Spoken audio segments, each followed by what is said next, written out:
नमस्कार मंडळी, आज मी तुमच्यासोबत रक्षाबंधन स्पेशल 2 साहित्यामध्ये काजू कतली कशी बनवायची ते सांगणार आहे. मित्रांनो, अतिशय कमी बजेटमध्ये सुद्धा तुम्ही भरपूर प्रमाणामध्ये काजू कतली बनवू शकतात. त्यासाठी काय काय साहित्य लागतं आणि कशा पद्धतीने आपल्याला ही रेसिपी बनवायची आहे ते मी तुम्हाला पुढे सांगणार आहे. चला तर व्हिडिओला सुरुवात करूया. साहित्य बघूया. 200 ग्रॅम काजू घेतलेले आहे, 100 ग्रॅम शेंगदाणे घेतलेले आहे आणि 150 ग्रॅम मी येथे साखर घेतलेली आहे. अशा पद्धतीने येथे मी साहित्य ठेवलेलं आहे. आता या दोन्ही गोष्टी आपल्याला मिक्सरला ओबडधोबड काढून घ्यायच्या आहे. पुढे मी सांगणार आहे कशा पद्धतीने भरड काढलेली आहे. आता एका सॉसपॅनमध्ये 1 वाटी साखर घातलेली आहे आणि त्याच वाटीने पाणी घालायचं आहे. एक महत्त्वपूर्ण टीप, साखरेचा पाक बनवताना जर साखरेचा पाक बिघडत असेल तर साखर भिजेल इतपत तुम्ही पाणी घालायचं आहे. बाकी तुम्ही वरती पाणी घालू नका, जेणेकरून तो पाक लगेच होईल आणि एक तारीचा होईल. अशा पद्धतीने तुम्ही येथे पाक बनवू शकतात. आणि दुसरी टिप म्हणजे जर पाक जास्तीचा जरी झाला तरी तो वाया जाणार नाही, हे लक्षात घ्या. आणि जर सफिशियंट जर 150 ग्रॅमचं जर तुम्ही पाणी साखरेचं बनवलं असेल तर ते थोडं थोडं आपण घालूया, जेणेकरून आपली जी बर्फी आहे ज्यामध्ये जितपत साखरेचं पाणी जाईल तितपतच तुम्हाला घालायचं आहे. अशा पद्धतीने साखरेचा एक्स्ट्रा पाकसुद्धा होणार नाही. पण मी हे जे प्रमाण सांगितलेलं आहे वाटीचं ते अगदी योग्य आहे, हे लक्षात घ्या. आता येथे एक तारीचा पाक होईपर्यंत व्यवस्थित असं ढवळत राहायचं आहे. तर तुम्ही बघू शकता व्यवस्थित असा आपला पाक येथे झालेला आहे. मी अगदी जवळून दाखवते तुम्हाला. बघा, असा एक तारीचा हा पाक होतो. त्यातल्या त्यात असं तुम्हाला जर सिम्पटम समजले नसेल तर चमच्याने बघा असे ड्रॉप खाली पडायला हवे. ते पण 2-2 सेकंदामध्ये आपले हे ड्रॉप आहे ना अगदी हळूहळू पडतात. त्याच्यावरून तुम्हाला समजून जातं की चाचणी झालेली आहे. आता सर्वात महत्त्वाचा पार्ट, यामध्ये तुम्ही काजूची भरड कशी करणार. सुरुवातीला काजूची भरड व्यवस्थित अशी फाईन करून घ्यायची आहे आणि त्याच प्रोसिजरमध्ये तुम्हाला शेंगदाण्याची भरडसुद्धा करायची आहे. खूप जास्त जाडही नाही आणि खूप जास्त बारीकही नाही, मध्यम स्वरूपाची तुम्हाला दोन्ही भरड ठेवायची आहे. आणि शेंगदाणे येथे अजिबात भाजून घ्यायचे नाही आहे. शेंगदाणे येथे आपल्याला कच्चेच वापरायचे आहे, हे लक्षात घ्या. अशा पद्धतीने अगदी जवळून मी तुम्हाला ही भरड दाखवते, जेणेकरून आपली जी बर्फी असणार आहे ती व्यवस्थित पद्धतीने पकड धरेल. तर अशा पद्धतीने आता पुढच्या प्रोसेसकडे वळूया. कढईमध्ये अर्धा चमचा तूप घातलेला आहे. आता त्यामध्ये काजूची भरड आणि शेंगदाण्याची भरड घालून घ्यायची आहे. व्यवस्थित असं हे पीठ आता मिक्स करून घ्यायचं आहे. येथे आपल्याला तुपाचं जास्त प्रमाणही होता कामा नये, हे लक्षात घ्या, नाहीतर मग ती जी बर्फी आहे ती विस्कळीत होते. आता 2 ते 3 मिनटं व्यवस्थित असं परतवायचं आहे. जास्त वेळ परतवायचं नाही, हे लक्षात घ्या. आणि लगेच हातोहात यामध्ये तुम्हाला साखरेचं पाणी घालायचं आहे.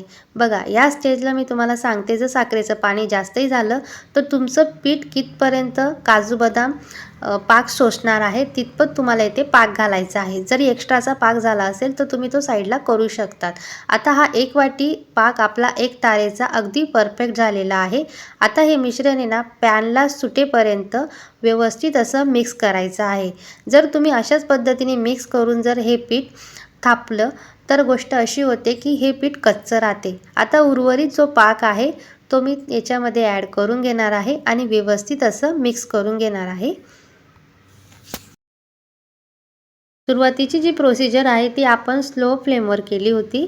आता आपण गॅसची फ्लेम मध्यम स्वरूपाची हाय करणार आहोत आणि हे पीठ आहे ना व्यवस्थित असं मिक्स करायचं आहे, जेणेकरून कढईला हे पीठ सुटायला हवं आणि तूप त्यानंतर पाक व्यवस्थित असं मिळून यायला हवं. तर तुम्ही बघू शकता पीठ कसं गोळा होत आलेलं आहे आणि हळूहळू हे पीठ आहे ना एक छान असं रूप पकडेल. तर त्या पद्धतीने तुम्हाला इथे आता गॅसचा फ्लेम हाय करून व्यवस्थित असं हे मिक्स करून घ्यायचं आहे.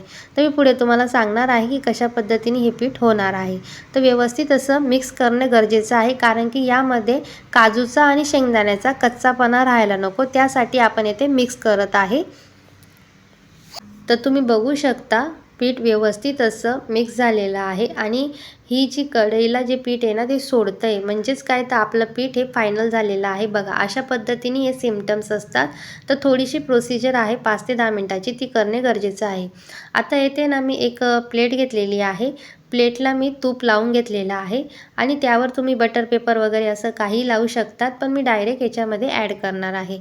आता ही जी पीठ आहे ते सुरुवातीला गरम असतं आणि गरमच आपल्याला अगदी 10 सेकंदामध्ये ही प्रोसिजर करणे गरजेचं आहे, नाहीतर हे पीठ आहे ना कडक होतं आणि एका ठिकाणी बसतं.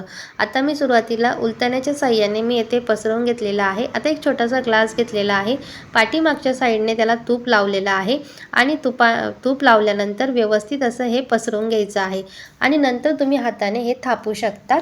तर सुरुवातीला गरम असल्यामुळे आपण ही प्रोसिजर करत आहे आणि ही प्रोसिजर अगदी 10 सेकंदामध्ये तुम्हाला करायची आहे. तर मी जसं व्हिडिओमध्ये दाखवलं त्या पद्धतीने तुम्हाला इथे करायचं आहे. तर पिठातली थोडीशी वाफ निघालेली आहे. आता आपण हाताने व्यवस्थित अशी ही वडी सेट करून घ्यायची आहे. वडी सेट होण्यासाठी तुम्हाला 5 ते 6 तास द्यायचे आहे. जर तुम्ही वरती ही वडी सेट करणार असाल आणि त्यानंतर तुम्ही 1 तासासाठी फ्रीझरला ठेवून द्या तरीसुद्धा ही व्यवस्थित अशी सेट होऊन जाते.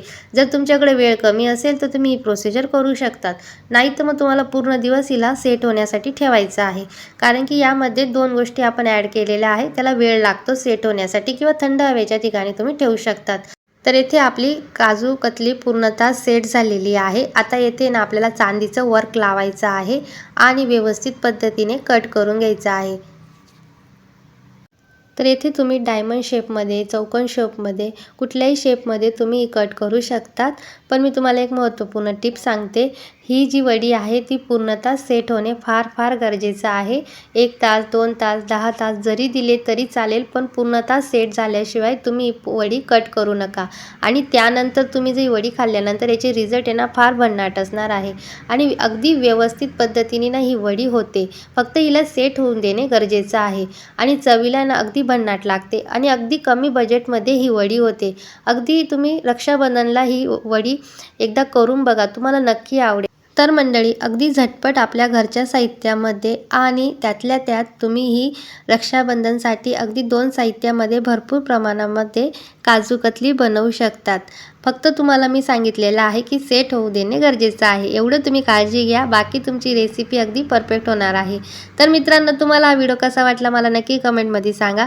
व्हिडिओ थोडा जरी आवडला असेल तर लाईक करा, शेअर करा, कमेंट करा. चॅनलवरती नवीन असाल तर सबस्क्राईब करायला विसरू नका. भेटू एका नवीन व्हिडिओमध्ये. तोपर्यंत मस्त राहा, स्वस्त राहा आणि खात राहा. धन्यवाद. रामकृष्ण हरी.